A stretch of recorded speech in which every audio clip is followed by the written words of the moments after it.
Quand les gens se sont mal comportés au temps de Noé, Dieu avait décidé de balayer le monde, d'effacer le monde. Ce ne sera pas la première fois que la chose arrivera.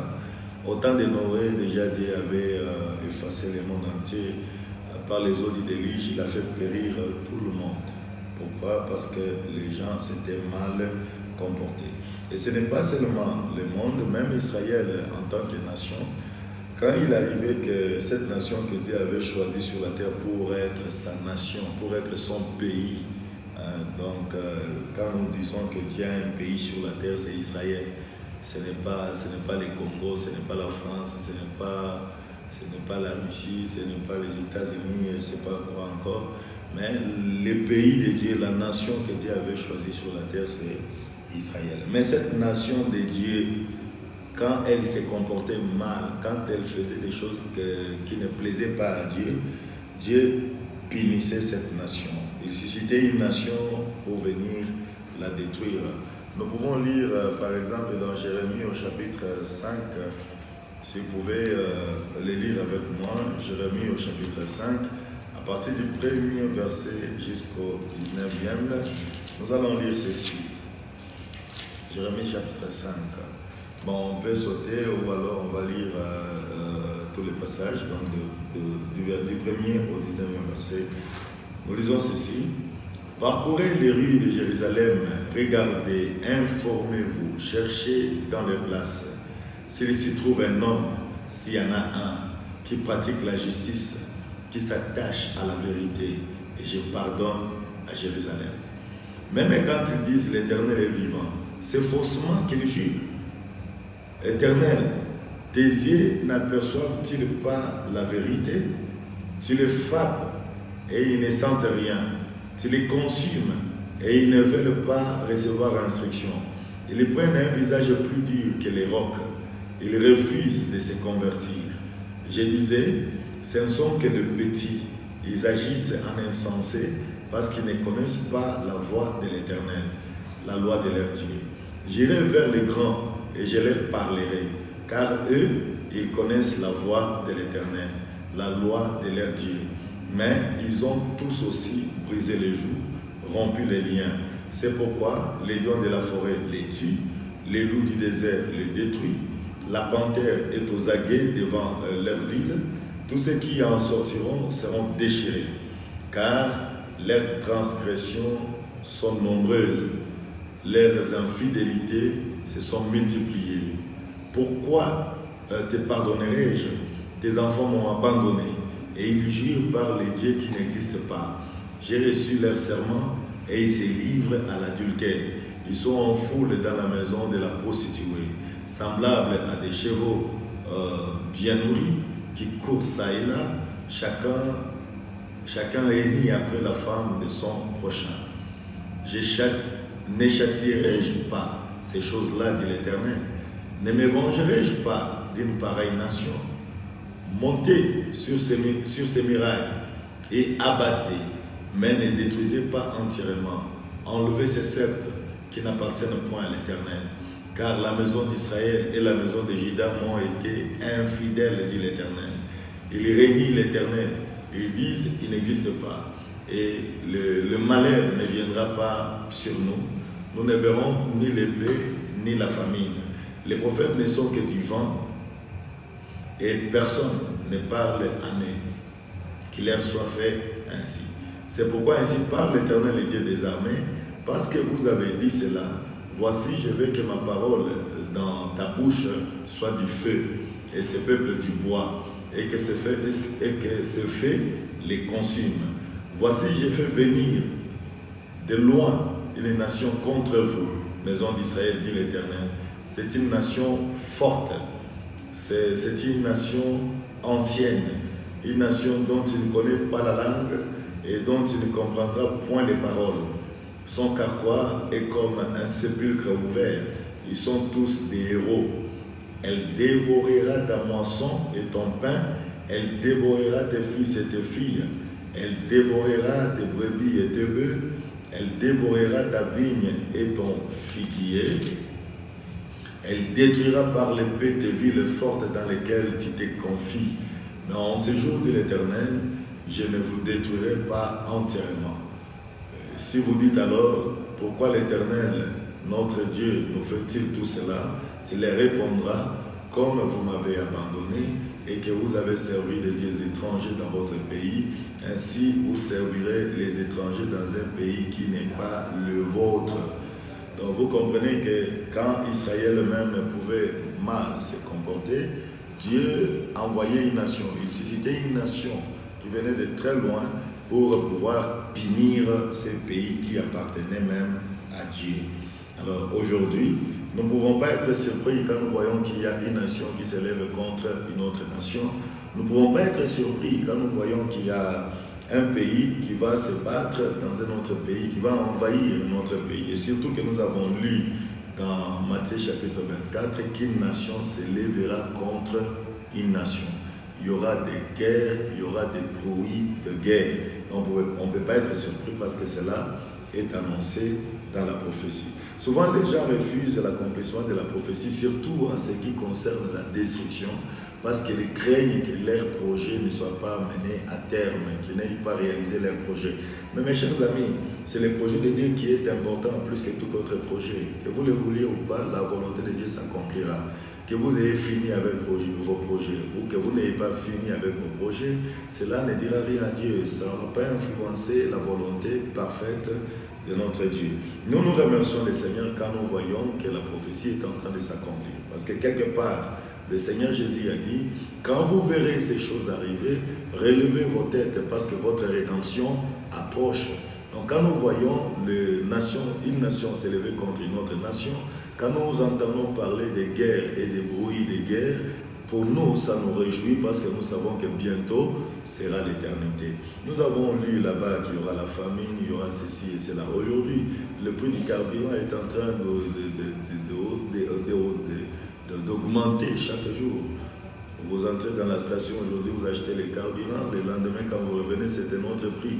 Donc cette crise russo-ukrainienne a vraiment influencé le monde entier. C'est très compliqué, vous devez être aux aguets. Que le nom du Seigneur soit béni.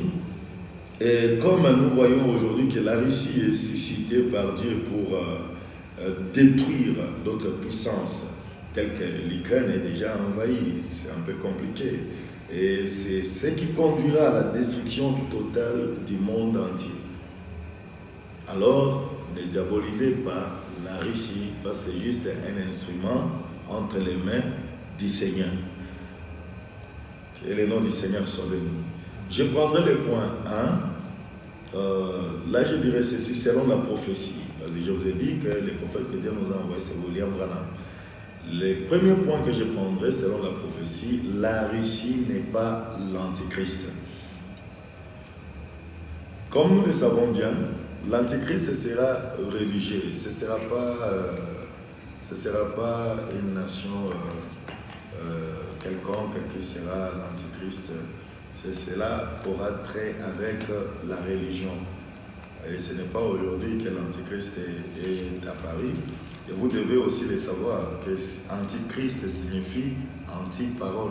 Donc si vous êtes contre la parole de Dieu, c'est-à-dire vous êtes anti-parole, en d'autres termes, vous êtes Antichrist. Alors, pour savoir que l'Antichrist sera religieux, j'aimerais que nous lisions avec vous dans les livres, l'épître de Paul aux Thessaloniciens, donc deuxième épître de Paul aux Thessaloniciens, au chapitre 2, du 1er au 5e verset. L'apôtre dit ceci: pour ce qui concerne l'avènement de notre Seigneur Jésus-Christ et notre réunion avec lui, nous vous prions, frères, de ne pas vous laisser facilement ébranler dans votre bon sens et de ne pas vous laisser troubler, soit par quelque inspiration, soit par une parole ou par une lettre qui semblerait venir de nous, comme si le jour du Seigneur était déjà là. Que personne ne vous séduise d'aucune manière, car il faut que l'apostasie soit arrivée auparavant et qu'on ait vu paraître l'homme impie, le fils de la perdition, l'adversaire qui s'élève au-dessus de tout ce qu'on appelle Dieu ou de ce qu'on adore. Il va jusqu'à s'asseoir dans les temples de Dieu, se proclamant lui-même Dieu. Ne vous souvenez-vous pas que je vous disais ces choses lorsque j'étais encore chez vous. Vous voyez, dans celui qui s'élève au-dessus de tout ce qu'on appelle Dieu, il s'est fait Dieu, il s'est fait adorer comme Dieu, dans l'église même de Dieu. Comprenez qu'il y a plusieurs qui sont en train d'adorer les diables aujourd'hui, étant même dans l'église, et ils adorent les diables sans le savoir. Prenez avec moi encore la deuxième épître de l'apôtre Jean. Là, nous lirons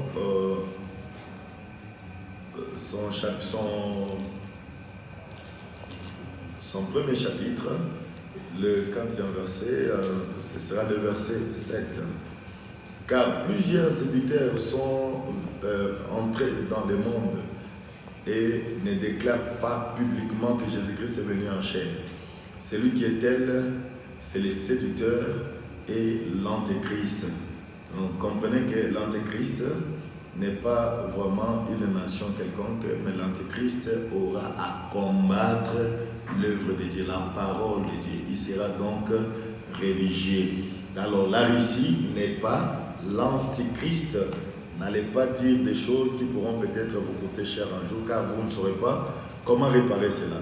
Le prophète Branham, dans sa prédication intitulée « Invasion des États-Unis », invasion des États-Unis, ce n'est pas l'invasion des États-Unis par une autre nation, mais c'est l'invasion des États-Unis par le péché, par la mondanité. Une nation qui était fondée sur les principes chrétiens, mais qui se retrouve sur des principes mondains, sur les principes de l'enfer. Dans cette prédication, frère Branham dit ceci, au paragraphe 58, nous allons aussi lire 224 et 225. Paragraphe 58.